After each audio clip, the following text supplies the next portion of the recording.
அஸ்ஸலாமு அலைக்கும். எல்லாரும் எப்படி இருக்கீங்க? நல்லா இருக்கீங்களா? நம்ம இன்றைக்கி எதை பற்றி பேச போகிறோம் அப்படின்னு சொன்னால், நிறைய இடத்துல வந்து வெள்ளம் பாதிச்சிருக்கு. அங்கே எல்லா இடத்துக்கும் மக்களுக்கு வந்து வெள்ள நிவாரணப் பொருட்கள் கொடுத்துட்டு தான் இருக்கிறாங்க. ஆனால் அது எல்லா மக்களுக்கும் போய் சேருதா அப்படின்னு கேட்டிங்கன்னா, எல்லோரும் இல்லைன்னு தான் சொல்கிறாங்க. இதுக்கு என்ன காரணம் அப்படின்னு கேட்டால், கொடுக்குற யாருக்கிட்ட நம்ம வந்து பொறுப்பை ஒப்படைக்கிறோமோ அவங்க சரியில்லை. அவங்க சொந்தக்காரங்க, அவங்க குடும்பத்தார் வகையாக கொடுத்துக்கிறாங்க, தெரிஞ்சவங்களுக்கு கொடுத்துக்கிறாங்க, எல்லா மக்களுக்கும் போய் சேர்றதில்ல அப்படின்னு நிறைய கம்ப்ளைண்ட் வருது சொல்கிறாங்க. மக்கள் வந்து ஒவ்வொருத்தரும் அவங்களுக்கு ஒரு பொருள் கிடச்சிச்சு அப்படின்னு சொன்னால் நமக்கு மட்டும் கிடைச்சா போதும்னு சொல்லி அதை எடுத்துகிட்டு ஓடி வந்துடக்கூடாது.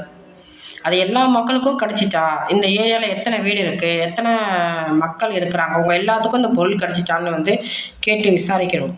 இதுக்கு இளைஞர்களோட உதவி தேவை. ஒவ்வொரு இளைஞர்களும் அவங்க ஏரியா பாதித்த மக்களுக்கு அந்த பொருட்களை வந்து சரிசமமாக வாங்கி கொடுக்கணும்னு நான் வந்து கேட்டுக்கிறேன்.